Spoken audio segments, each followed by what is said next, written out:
नमस्कार दोस्तों, मैं हूं मुक्ता दीक्षित एस्ट्रोलॉजर। आज मैं आपको भगवान श्री गणेश सभी प्रकार की मनोकामनाएं पूरी करते हैं और बेज भूलोक में सभी की मनोकामनाओं को सुनने के लिए, पूरा करने के लिए 10 दिन के लिए हमारे साथ रहने आते हैं और हम अपने घरों में उन्हें विराजमान करते हैं।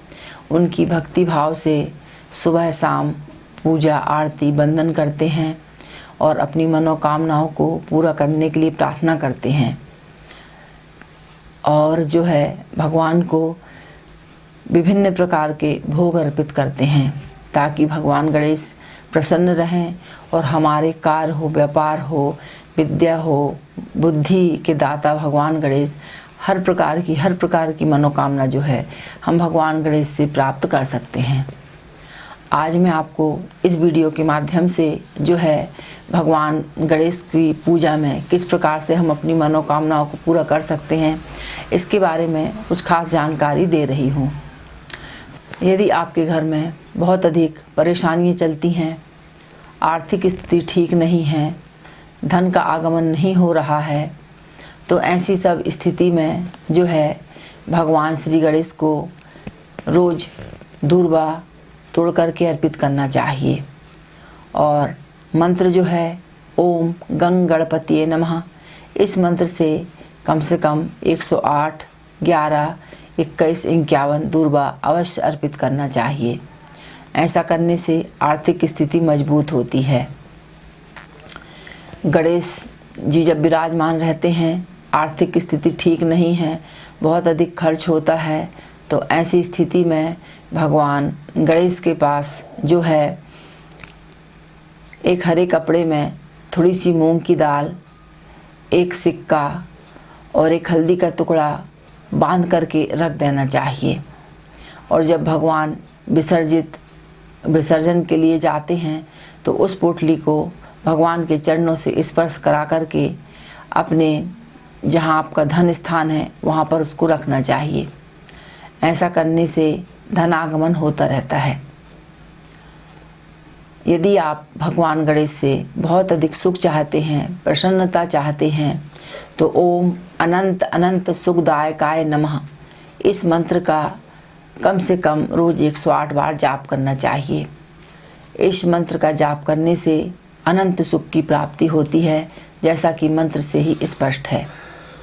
अब भगवान गणेश और किस प्रकार से प्रसन्न होते हैं, क्योंकि विद्या बुद्धि वाले बालकों के लिए, पढ़ने वालों के लिए और सभी के लिए मैं कहती हूँ, क्योंकि जिसके पास विद्या है, बुद्धि है, ज्ञान है, वही ज़िंदगी में आगे बढ़ सकता है, तरक्की कर सकता है। किसी भी प्रकार की विद्या या बुद्धि में कमी हो जाने से व्यक्ति की तरक्की में बाधाएं उत्पन्न हो जाती हैं। तो इस समस्या को दूर करने के लिए नित्य जो है भगवान गणेश जी से विद्या बुद्धि की प्रार्थना के लिए भगवान गणेश जी की आरती अपने बालकों को अवश्य ही सिखाना चाहिए और उनसे आरती अवश्य ही करवाना चाहिए। ऐसा करने से विद्या बुद्धि का विकास होता है। हम अपने धर्म से दूर जा रहे हैं, विमुख होते जा रहे हैं, नियम से उसका पालन नहीं कर पाते हैं। ऐसी बहुत सी स्थितियां हैं जो हमारे जीवन के हर क्षेत्र को प्रभावित करती हैं। अब गणेश भगवान को यदि आप बहुत अधिक धनवान बनना चाहते हैं, यश प्राप्त करना चाहते हैं, तो भगवान विराजित भगवान गणेश के सामने 10 दिनों में से कभी भी आप जो धान की लाई रहती है, जो दीपावली में प्रयोग की जाती है, उस लाई को ला करके सहस्त्र लाई का अर्चन करना चाहिए। आप भगवान गणेश के अथर्व शीर्ष से या फिर ओम गंग गणपते नमः या ओम श्री गंग सौभाग्य गणपति बरवरद सर्वजन्मे बश्मनाय नमः इस मंत्र से भगवान को अर्पित करें। ऐसा करने से अनंत अनंत सुख की प्राप्ति होती है और साथ भी यश की प्राप्ति होती है। मोदक का भोग लगाने से हर मनोकामना पूरी होती है। भगवान गणेश को शमी पत्र चढ़ाने से धन की वृद्धि होती है। जैसे भगवान गणेश को दूर्वा प्रिय है, वैसे ही भगवान गणेश जी को शमी पत्र भी सर्वाधिक प्रिय है। तो भगवान गणेश की पूजा में शमी पत्र अवश्य ही चढ़ाना चाहिए। भगवान गणेश की पूजा में कभी भी तुलसी पत्र का उपयोग नहीं करना चाहिए। भगवान गणेश की जब हम पूजा करते हैं तो हमें अपने मन में जो है भगवान का ध्यान अवश्य लाना चाहिए, ताकि उस पूजा का शीघ्र फल उत्पन्न होता है।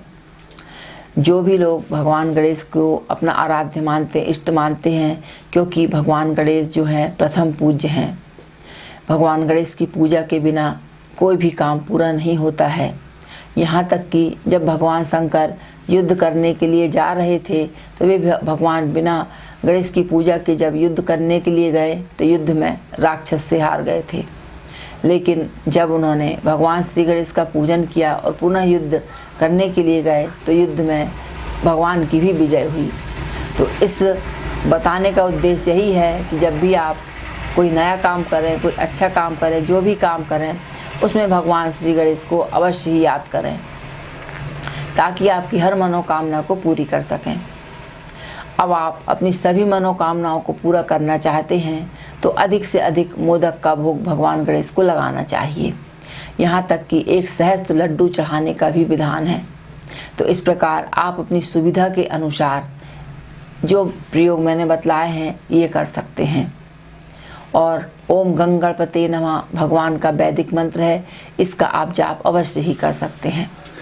बहुत से लोगों का प्रश्न रहता है कि ऐसा कोई मंत्र जिससे वशीकरण हो सके, तो भगवान गणेश का एक ऐसा ही मंत्र है, ओम श्री गंग सौभाग गणपतिये बर बरद सर्वजन में वशमनाय नमः।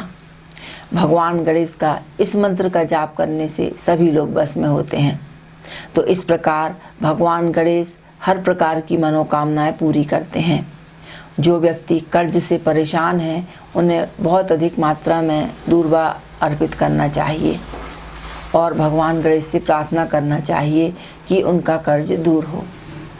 इस प्रकार से ऋणहर्ता स्तोत्र भी आप ऋण कर्ज मुक्ति के लिए पाठ कर सकते हैं। ये किसी भी धार्मिक किताब में स्रोत दिया रहता है, उसे आप प्राप्त करके पढ़ सकते हैं। तो इस प्रकार से भगवान गणेश आपकी सारी मनोकामनाओं को पूरा करें।